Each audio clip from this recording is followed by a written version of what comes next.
பிதா, சுதன், பரிசுத்த ஆவியின் பெயராலே ஆமென். அன்பான சகோதர சகோதரிகளே, இயேசு நற்கருணையில் நம்மை நினைவு கூறுகிறார். இயேசு பரிசுத்த ஆவியின் ஒற்றுமையில் பிதாவாகிய தேவனுக்கு நம்மை கொடுக்கிறார். ஏழை குழந்தைகளுக்கு உதவுவதில் நாம் தயங்கக்கூடாது என்று அவர் விரும்புகிறார். அவர்கள் கடவுளின் குழந்தைகள். கடவுள் அவர்களை பாதுகாப்பார். அவர்கள் கடவுளின் கைகளில் பாதுகாப்பாக இருக்கிறார்கள்.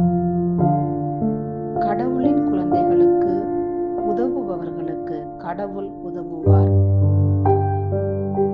அவர்கள் ஒருபோதும் பசியால் வாட மாட்டார்கள். அனாதை குழந்தைகளுக்கு உதவுவது நல்லது. இயற்கையின் சட்டம் என்னவென்றால், இன்று நான், நாளை நீங்கள். காய்ந்த மரத்தை கூட கடவுள் பூக்க வைக்க முடியும். ஏழைகளுக்கு உதவும் கைகளை கடவுள் எப்போதும் ஆசீர்வதிப்பார். நாம் ஏழைகளுக்கு கொடுக்கும்போது நாம் கடவுளுக்கே கொடுக்கின்றோம்.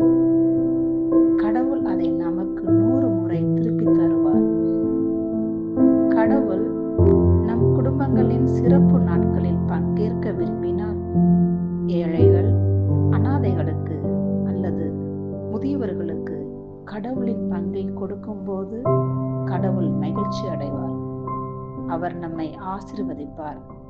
நாம் ஆசீர்வதிக்கப்படுவோம். எனவே நம் பணியில் சிறந்து விளங்குவோம். அதற்காக கடவுள் நம்மை ஆசீர்வதிப்பாராக.